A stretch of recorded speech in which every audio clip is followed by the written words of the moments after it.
കർത്താവേ, അരുളിച്ചെയ്താലും. കർത്താവേ, ദൈവം സ്നേഹമാണ്. സമാധാനമുണ്ടാക്കുന്നവർ ഭാഗ്യവാന്മാരാണ്. കൊല ചെയ്യരുത്, ഇതൊക്കെ അങ്ങയുടെ ഉപദേശങ്ങളാണ്. എന്നാൽ ലോകത്തിൽ അരങ്ങേറുന്ന യുദ്ധങ്ങളിൽ നിരപരാധികളുടെ രക്തപ്പുഴ ഒഴുകുകയാണ്.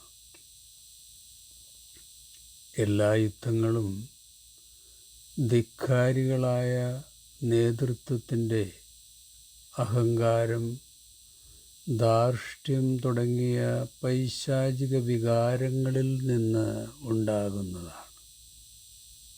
കർത്താവേ, ഇതെല്ലാം നീ അറിയാതെയും നിന്റെ അനുവാദമില്ലാതെയുമാണോ സംഭവിക്കുന്നത്? ഈ ദുരന്തങ്ങളൊക്കെ സംഭവിക്കാൻ എന്തുകൊണ്ടാണ് കർത്താവേ അവിടുന്ന് അനുവദിക്കുന്നത്? എൻ്റെ കുഞ്ഞെ,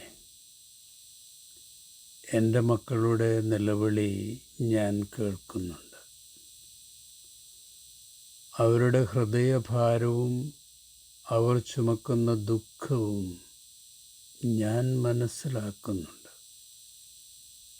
യുദ്ധത്തിൽ മുറിവേൽക്കുന്ന മക്കളുടെ വേദന എന്നെ വളരെയധികം ദുഃഖിപ്പിക്കുന്നുണ്ട്. രക്തച്ചൊരിച്ചിലിനായിട്ടല്ല ഞാൻ മനുഷ്യനെ സൃഷ്ടിച്ചത്. സ്നേഹത്തിനും സമാധാനത്തിനും കൂട്ടായ്മയ്ക്കുമൊക്കെ ആയിരുന്നു.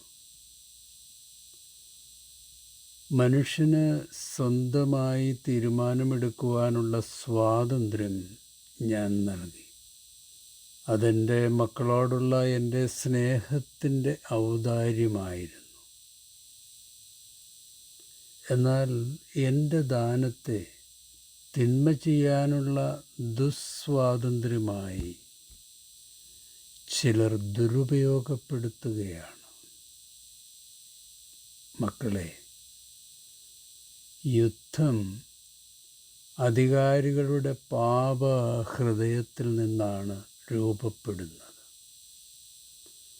സമാധാനത്തിന് പകരം വിദ്വേഷവും കരുണയ്ക്ക് പകരം പ്രതികാരവും തിരഞ്ഞെടുക്കുന്ന മനുഷ്യരാണ് യുദ്ധത്തിൻ്റെ പിന്നണിയിൽ പ്രവർത്തിക്കുന്നത്.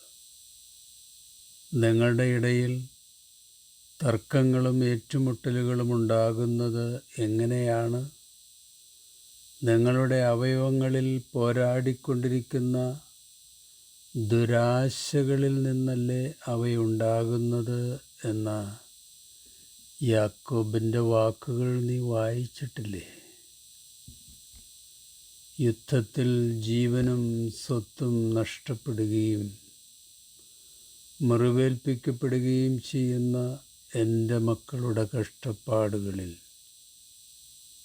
ഞാൻ ദുഃഖിതനാണ്. മനുഷ്യൻ്റെ സ്വതന്ത്ര ഇച്ഛാശക്തിയെ ഞാൻ ആദരിക്കുന്നു. അവരുടെ ദുഷ്പ്രവൃത്തികൾ സൽപ്രവൃത്തികളാകുവാൻ കുഞ്ഞെ ഞാൻ കാത്തിരിക്കുകയാണ്. മക്കൾക്ക് തീരുമാനമെടുക്കുവാനുള്ള സ്വാതന്ത്ര്യം നൽകുന്ന പിതാവാണ് ഞാൻ. ആ സ്വാതന്ത്ര്യം നല്ല കാര്യങ്ങൾക്കായി ഉപയോഗപ്പെടുത്തുന്നവരും ദുരുപയോഗപ്പെടുത്തുന്നവരുമുണ്ട്.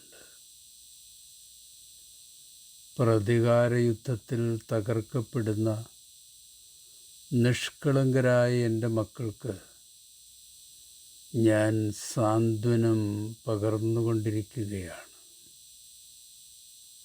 ഞാൻ വിധവയോടൊപ്പം കരഞ്ഞതും അനാഥയെ ആശ്വസിപ്പിച്ചതും വീണുപോയവരെ എൻ്റെ കരങ്ങളിൽ സ്വീകരിച്ചതുമൊക്കെ നീ വായിച്ചിട്ടില്ലേ? അതെ കുഞ്ഞെ, ഞാനെപ്പോഴും വേദനിക്കുന്നവരും നിസ്സഹായരുമായ എൻ്റെ മക്കളോടൊപ്പമാണ്. എന്നാൽ കർത്താവേ, യുദ്ധങ്ങൾക്ക് ആഹ്വാനം നൽകുന്നവരെയും യുദ്ധങ്ങളെയും നിയന്ത്രിക്കാൻ അങ്ങയ്ക്ക് കഴിയില്ലേ? കൊടുങ്കാറ്റിനെ ശാസിച്ച് ശാന്തമാക്കിയ നിനക്ക് മിസൈലുകളെയും ആയുധങ്ങളെയും നിർവീര്യമാക്കാൻ കഴിയില്ലേ? യുദ്ധ അട്ടഹാസം മുഴക്കുന്നവരുടെ വായടപ്പിക്കാൻ അങ്ങയ്ക്ക് കഴിയില്ലേ? എനിക്ക് കഴിയും കുഞ്ഞ്. ഞാനത് ചെയ്തിട്ടുണ്ട്, ഇപ്പോഴും ചെയ്യുന്നുണ്ട്. അനേകം യുദ്ധങ്ങൾ തുടങ്ങാതിരിക്കാനും തുടങ്ങിയ പല യുദ്ധങ്ങളും നിർത്തുവാനും ഞാൻ ഇടപെട്ടിട്ടുണ്ട്. എൻ്റെ മക്കൾ പ്രാർത്ഥിച്ചപ്പോൾ സമാധാനത്തിൻ്റെ വഴികൾ ഞാൻ തുറന്നിട്ടുണ്ട്. ഞാൻ അധികാര കസേരകളിൽ ഇരുത്തിയ പലരും എന്നെ അനുസരിക്കുന്നില്ല, എൻ്റെ ഉപദേശം കേൾക്കുന്നുമില്ല.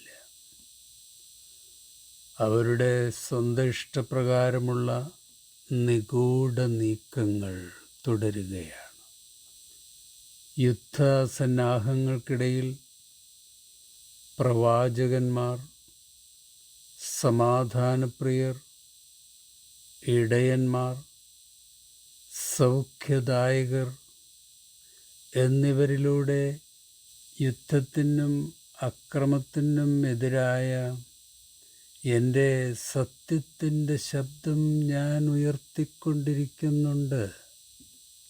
അധികാരഭ്രാന്ത് പിടിച്ച നേതൃത്വം അതൊന്നും കേൾക്കാൻ തയ്യാറാകുന്നില്ല കുഞ്ഞ്. ഹൃദയം നുറുങ്ങിയവർക്ക് ഞാൻ സമീപസ്ഥനാണ്. നീതി നടത്തുവാൻ ഞാൻ വൈകില്ല. പ്രിയപ്പെട്ടവരെ, പ്രതികാരം നിങ്ങൾ തന്നെ ചെയ്യാതെ അത് ദൈവത്തിൻ്റെ ക്രോധത്തിന് വിട്ടേക്കുക. എന്തെന്നാൽ ഇപ്രകാരം എഴുതപ്പെട്ടിരിക്കുന്നു: പ്രതികാരം എൻ്റേതാണ്, ഞാൻ പകരം വീട്ടുമെന്ന് കർത്താവ് അരുളിച്ചെയ്യുന്നു എന്ന് നീ വായിച്ചിട്ടില്ലേ? കർത്താവേ,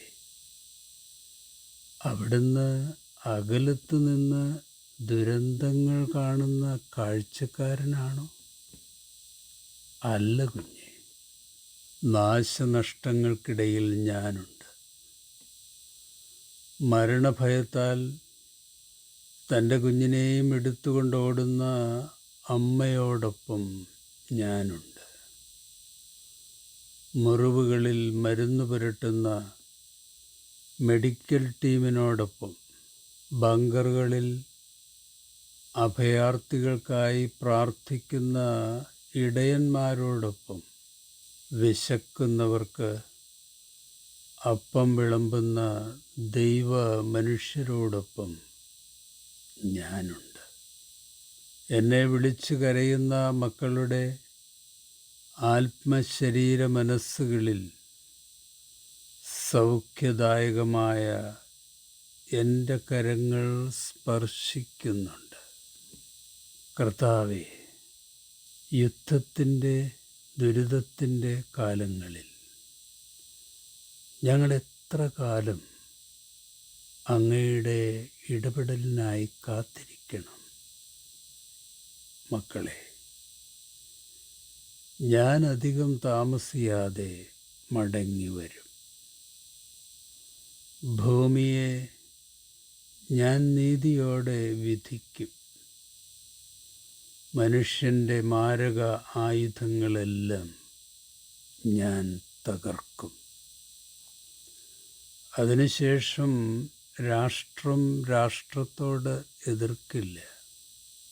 ജലം കൊണ്ട് സമുദ്രം നിറഞ്ഞിരിക്കുന്നത് പോലെ ഭൂമി മുഴുവൻ എൻ്റെ സമാധാനം കൊണ്ട് അന്ന് നിറയും.